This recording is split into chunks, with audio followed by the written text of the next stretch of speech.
ഒരുപാട് പ്രണയിക്കുന്ന രണ്ടുപേരിൽ ഒരാൾക്കായിരിക്കും സ്നേഹം കൂടുതൽ. കറക്റ്റ് അല്ലേ? അതങ്ങനെയാണ്. വ്യക്തിബന്ധങ്ങളിൽ പലപ്പോഴും നമ്മളൊരു ബന്ധം അങ്ങോട്ട് തുടങ്ങിക്കഴിഞ്ഞാൽ ഭയങ്കരമായിട്ട് ആവേശത്തോടു കൂടിയായിരിക്കും നമ്മൾ തുടങ്ങുന്നത്. രണ്ടുപേരും ഒരേ അളവിൽ സ്നേഹിക്കും, എന്നിട്ട് പരസ്പരം മത്സരിക്കും. ഞാനാണ് നിന്നെ ഏറ്റവും കൂടുതൽ സ്നേഹിക്കുന്നത്, അപ്പോൾ മറ്റേ അല്ല, ഞാനാണ് കൂടുതൽ സ്നേഹിക്കുന്നത്. രണ്ടുപേരും തമ്മിൽ ആര് കൂടുതൽ സ്നേഹിക്കണം എന്ന് അടിയിട്ടിരുന്ന ഒരു കാലം. എല്ലാ പ്രണയത്തിന്റെയും തുടക്കങ്ങൾ, എല്ലാത്തിന്റെയും തന്നെ 99% അത്തരത്തിലുള്ള പ്രയോഗങ്ങൾ ഉണ്ടാവും. എനിക്കാണ് ഇഷ്ടം കൂടുതൽ, എനിക്കാണ് ഏറ്റവും കൂടുതൽ ഇഷ്ടം. പക്ഷേ കുറച്ചു നാൾ അങ്ങോട്ട് കഴിയുമ്പോൾ ഇതിൽ ഒരാൾ മാത്രം എപ്പോഴും പറഞ്ഞുകൊണ്ടിരിക്കും എനിക്കാണ് ഇഷ്ടം കൂടുതൽ, മറ്റേ ആളൊന്നും പറയില്ല, ഒന്നും കാണത്തില്ല. നമ്മൾ വല്ലാണ്ട് തകർന്നു പോയെന്നവരും തളർന്നു പോയെന്നവരും സങ്കടം വന്നെന്നവരും പ്രിയപ്പെട്ടവരെ തകരണ്ട, തളരണ്ട, സങ്കടപ്പെടണ്ട. കാരണം എല്ലാ മനുഷ്യരും ഒരുപോലെ അല്ല.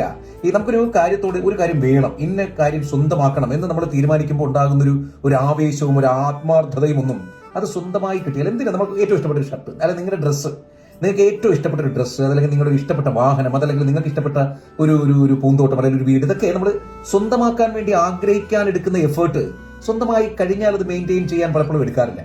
ഉണ്ടോ?